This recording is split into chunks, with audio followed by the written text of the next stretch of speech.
Did anyone ever tell you that life after 80 might feel more like survival than truly living? Not many people say it out loud, but the truth is, aging doesn't always come wrapped in wisdom, peace, and gentle mornings. Sometimes it arrives with weakness in your legs and a quiet kind of worry you never thought you'd carry. You've made it this far, you've fought, endured, given, and built a life. But once you cross into your 80s, the world begins to shift in ways that are hard to explain unless you're living it. You may still look the same in the mirror for a few years, but your strength, your memory, and your independence begin to wear thin, like old fabric losing its thread. And the part no one warns you about, the part that never shows up in books or cheerful retirement brochures, is how deeply this stage of life can test you. Not just physically, but emotionally, psychologically, and spiritually. This video isn't about fear. It's about awareness, about giving a voice to what many older adults feel, but rarely express. It's about helping you prepare, both mentally and practically, for the invisible challenges that often emerge after 80. We'll walk through 7 hard but honest truths about aging. Truths you deserve to know so you can face them with strength, dignity, and choice. Because being prepared doesn't make you pessimistic. It makes you powerful. Let's begin with reality 1, the disappearing circle of people. By the time you reach 80, your phone doesn't ring as often, not because people don't care, but because many of them are no longer around to call. One of the most painful realities of old age is the quiet erosion of your social circle. Friends pass away. Neighbors move into assisted living. Even close family becomes less available as they manage their own busy lives. It's not always about death, it's about absence. The kind that sneaks in quietly. The lunch you used to share with a friend every Tuesday. It no longer happens. The familiar voice you once heard every Sunday after church. It's gone. And the hardest part, no one replaces them. People your age are thinning out. And younger folks, no matter how kind, don't quite fill the same space in your heart. This shrinking circle doesn't just affect your calendar. It affects your spirit. Loneliness isn't simply being alone, it's the feeling of being invisible. It's waking up and realizing that fewer people know your story. Fewer people remember you in your prime. Fewer people check to see if you're okay. And when those connections disappear, your sense of identity can start to blur. You begin to wonder, do I still matter? Would anyone even notice if I stayed in bed all day? That's why this first truth is so essential to acknowledge.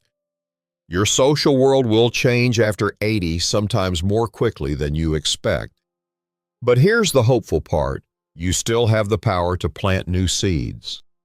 Some seniors begin volunteering not necessarily to feel useful, but to feel connected. Others find joy in small, consistent moments, chatting with the same cashier at the grocery store, or joining a seniors book club at the library. The goal isn't to rebuild what's gone, it's to ensure you're not drifting alone in silence. If you're over 80 and you felt that ache, that quiet emptiness, from hearing fewer familiar voices, you're not imagining it. It's one of the most difficult transitions of aging. But by naming it, and by reaching out just for one new connection, you can create a lifeline. Because while the past may be fading, your story is still unfolding. And someone, somewhere, still needs to hear it. Reality 2, the body's subtle rebellion. After 80, your body doesn't just age, it negotiates. One day, your knees work just fine. The next day, every step aches. It's not always a dramatic breakdown. Often, it's more like a quiet resistance, a stiffness that wasn't there last week, an appetite that disappears without warning, A nap that feels less like a choice and more like a requirement. Most people expect their strength to fade gradually. But what truly surprises them is how inconsistent everything becomes. You might sleep well for 3 nights in a row, then suddenly find yourself staring at the ceiling at 3 years. Your digestion, once dependable, starts reacting badly to foods you've eaten your whole life. It's as if your body keeps changing the rules without bothering to inform you. This unpredictability can feel like a betrayal from the very body you've inhabited for decades. You begin to ask yourself, is this my new normal, or just a passing glitch? Should I call a doctor or just wait it out? The not knowing wears you down. And it's not just about physical pain, it's the emotional exhaustion of not feeling steady in your own skin. To make it harder, most people around you, especially younger ones, don't see it. On the outside, you still look fine. You're still walking, still doing your chores, still cracking jokes. But they don't see how much effort it takes just to maintain that rhythm. They don't know how carefully you plan your errands around the few good hours of the day, or how often you skip meals just to avoid the heartburn that lingers afterward, or how you sit down not because you're lazy, but because standing too long makes your legs tremble. The hardest part is that this slow unraveling doesn't follow a clear pattern. One day, you feel young again, and that glimpse of energy gives you hope. The next, you feel older than your years, and the hope slips away. But that isn't weakness. It's the reality of a body that has worked hard for decades and now needs more grace. You're still you, but now you must listen more carefully, move more gently, and rest more often. What helps? Routines. Even the simplest ones, drinking warm water in the morning, stretching gently before bed, stepping outside for sunlight, even if only for 10 minutes, can tell your body that you're still on its side, that you're not giving up. You're adapting. And that, in itself, is a quiet form of strength. You sit down not because you're tired, but because standing makes your legs tremble. The hardest part is that this subtle breakdown doesn't stop, and it doesn't follow a predictable pattern. One day, you feel young again, and that glimmer of vitality fills you with hope. The next day, you feel older than your years, and that hope fades just as quickly. But it's not weakness. It's simply the reality of your body working harder than ever to maintain the same basic functions. You're still you, but now you need to listen more closely to your body, move with more care, and rest more often. And here's something that helps routines, even simple ones. Drinking warm water first thing in the morning, stretching gently before bed, stepping outside to get sunlight, even for just 10 minutes. These small actions remind your body that you're still on its side, that you haven't given up.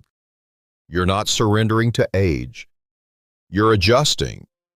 And that's the quiet strength of aging, well, not in resisting change, but in learning how to move with it. If you're still watching this video and finding these insights helpful, please comment the number 2 below to let me know you're here. And if you haven't subscribed yet, I recommend you do so and turn on the notification bell so you won't miss any of our upcoming videos. Your support helps us continue creating meaningful content to inform and inspire. Now, let's move forward. Reality 3, the shrinking circle of people. After 80, one of the hardest truths to face is this: your social circle shrinks. Sometimes it happens slowly, other times all at once. Friends you used to call weekly stop answering. Neighbors you shared coffee with either move away or pass away. Even your own family, the ones who once needed you for everything, now seem too busy with lives of their own. It's not that they don't care. Life just changes. Your children become grandparents themselves. Their time disappears into jobs, grandkids, health concerns, and stress. And while they still love you, the phone calls become less frequent, the visits more rushed, and the sense of belonging feels fainter. At first, you may tell yourself it's temporary, they're just busy this month. But then weeks stretch into months. Birthdays pass with only a short text. Holidays feel quieter. You find yourself reminiscing more, replaying old conversations, holding on to memories because making new ones has become harder. There's also a social shift that naturally comes with aging. Maybe you don't drive at night anymore. Maybe it's harder to hear in crowded places. Maybe just getting dressed and ready for a gathering takes 3 times the energy it once did.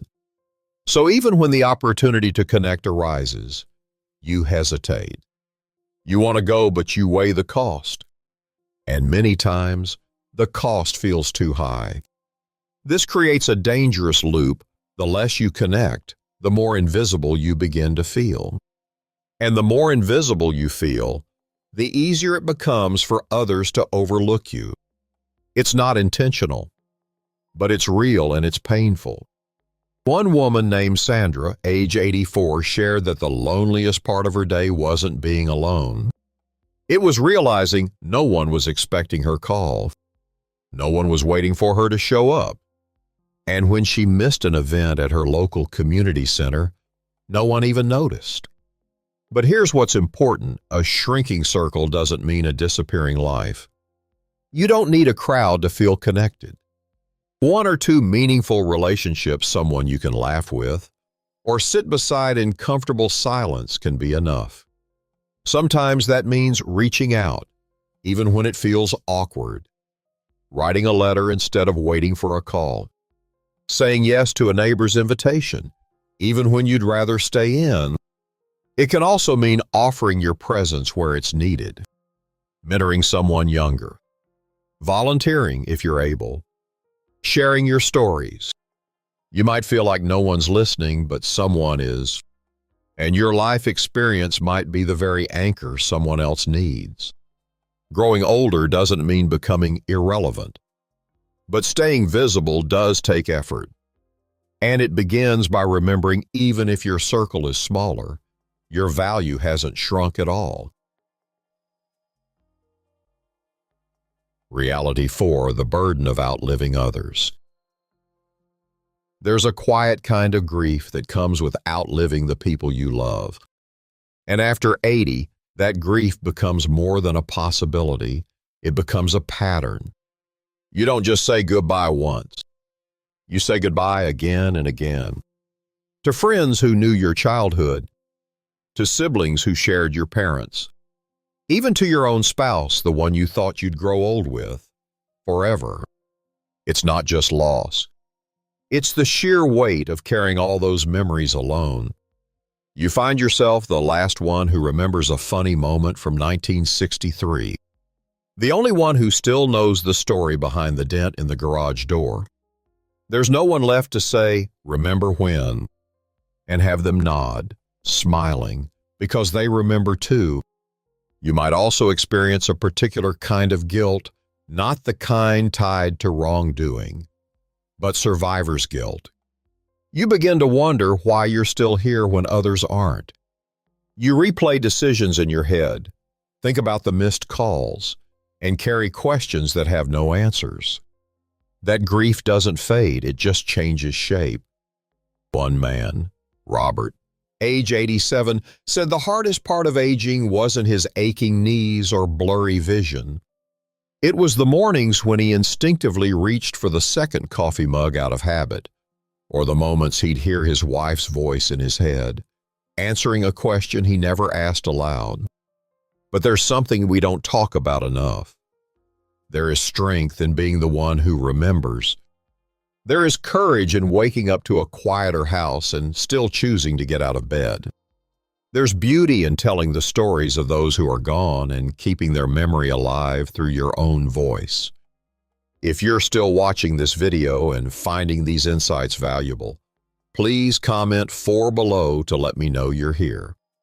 And if you haven't subscribed yet, I recommend you do so and turn on the bell so you won't miss any of our upcoming videos. Your support helps us continue creating meaningful content that informs and inspires. Now, let's move on. Reality 5, the shrinking of personal freedom. After 80, something subtle but strange begins to happen. Even if you're still sharp, capable, and independent, people around you start treating you as though you're not. Little by little, your personal freedom begins to shrink. It often starts with the smallest things. Maybe your children insist on driving you everywhere, even though you know you're still perfectly fine behind the wheel. Or perhaps they begin questioning what you eat, when you sleep, how you take your pills. It's not that they don't love you. It's that their concern sometimes makes them overstep. Suddenly, you're no longer the one making the final decision. You're being advised, guided, or gently pushed. That's when frustration begins to creep in. You know your limits. You've lived a life that's earned you the right to choose what matters. But somehow, the world starts deciding for you as if growing old erases decades of wisdom, experience, and judgment. You might even begin to feel invisible in conversations, as though your opinions and preferences don't carry the same weight they once did. One woman, Joyce, age 84, shared how her daughter began organizing every part of her day from morning walks to the shows she was allowed to watch. It came from a place of love, Joyce acknowledged, but it made her feel like a child again. Not because she couldn't function, but because others assumed she couldn't. This is one of the quiet battles of aging, the struggle to hold on to your autonomy in a world that means well, but doesn't always listen. It's not about being stubborn. It's about dignity, about still having a say in your life, about being asked instead of being told. And here's the part that matters most. Setting boundaries at this stage of life isn't selfish. It's essential. You have every right to say, "I appreciate your help, but let me handle this." You can speak up when something doesn't sit right with you. The people who love you may be surprised at first, but over time, they will learn to respect it. Because the truth is, the more you protect your independence, the longer you remain meaningfully connected to the world around you. What you eat, who you visit, how you spend your time, these aren't just day-to-day preferences. They're expressions of who you are. And no matter how old you become, your identity still deserves space. Reality 6, the emotional cost of outliving others. One of the most difficult aspects of life after 80 isn't physical pain, it's emotional loss. You begin to notice that the people who once filled your days, your conversations, your holidays, your memories begin to disappear. Old friends pass away. Siblings fade, sometimes even your spouse. And what's left behind isn't just sadness. It's a strange kind of quietness that seeps into your everyday life. Grief at this age doesn't often come in waves the way it used to. Instead, it settles in the stillness. You wake up and realize there's no one to call about that memory from 40 years ago. No one who truly remembers you from your 20s. No one who understands the inside jokes, the rhythms of your old laughter. That kind of loneliness isn't loud. It just lingers in the background, like a faint radio playing an old familiar tune. For many, this leads to a feeling of being unanchored, like you're floating in a world that keeps moving forward, while parts of your past quietly vanish. And no one ever teaches you how to mourn that. No one prepares you for how much strength it takes to keep showing up each day, to smile, to eat, to engage with the world while carrying the invisible weight of those losses. I remember a man named Charles, age 87, who said, "I've been to more funerals in the last 5 years than I can count. And every time, a little piece of my life goes with them." That's a feeling many carry, even if they don't say it. Not because they don't feel it, but because it's simply become part of life. To invite someone over for coffee, even if they're 30 years younger, isn't just a gesture of politeness. It's a way to stay connected. And staying connected isn't simply a way to pass the time, it's a way to stay alive on the inside. So if you're going through this right now, don't be ashamed of the sadness. Don't pretend it's not heavy. Just know that there's still room for joy, even if it comes in new forms or through new faces. Let the grief walk beside you, not stop you. That's how you keep going.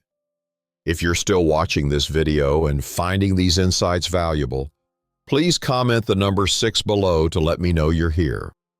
And if you haven't subscribed yet, I recommend doing so and turning on the notification bell so you won't miss any future videos. Your support helps us continue to create meaningful content to inform and inspire. Now let's move forward. Reality 7, facing your own fragility with grace. Wow. After 80, one of the most humbling things you'll come to terms with is your own fragility, not just in your bones or muscles, but in everyday tasks you once took for granted. Tying your shoes, rising from a low chair, holding a cup steady. It's not that you feel old every moment, but each small stumble, every subtle ache, serves as a quiet reminder that your body now has limits it didn't used to have. And that realization, if you let it, can shake your confidence. You begin to second guess whether you should go for a walk alone, travel, or even cook a meal without help. You start planning your day not around what you want to do, but around what you can safely do. And while that shift may be practical, it can also make your world feel smaller. But here's the key: fragility is not weakness. It's wisdom in motion. It's your body's way of telling you to move more carefully, to listen more closely. It's life reminding you that you've been strong for so long. And now, true strength lies in adjusting with grace. I once met a woman named Nancy, age 84, who said something I'll never forget. "I don't mind that I need a cane now. I earned it." It's a reminder that I've walked a long, meaningful road, and I'm still going. That mindset, it changes everything. Because while some people try to hide their limitations or pretend they're still 60, others find strength in adapting. They use tools. They ask for help. They take their time. And by doing so, they often preserve their independence far longer than those who resist or deny the changes happening within them. So don't fight your fragility. Learn to work with it. Strength after 80 isn't about pushing through pain or proving you can do everything alone. It's about choosing what matters most, conserving your energy, and continuing to show up present, grateful, and wise. What matters most is how you carry yourself through it all with courage, with dignity, and with a quiet kind of strength that only those who've lived long enough truly understand. Final thoughts. Growing older, especially after 80, isn't just about managing physical changes. It's about facing some of life's hardest truths with your head held high and your heart open. You don't have to pretend it's easy, because it's not. But there is profound power in acknowledging these realities and choosing to meet them with wisdom rather than fear. You are not a burden. You are not forgotten. You're still here. And your presence, your stories, your laughter, your resilience, it all still matters, perhaps now more than ever. So take care of your mind, Don't hide your emotions. Accept the loneliness, but don't give in to it. Stay curious. Stay open. Be honest about your finances, but never lose your generosity. Choose kindness. And when your body begins to slow down, walk with pride anyway. Thank you for spending time with us today. We'd love to hear from you. Please leave a comment below and share one thing you learned today and how you plan to use it in your life. Your thoughts matter to us, so don't hesitate to share them. Reading your comments brings us motivation and encouragement. If you enjoyed this video and found it helpful, please like, subscribe, and share. Your support helps us continue creating meaningful content that informs and inspires. Thanks for watching, and we look forward to seeing you in the next video.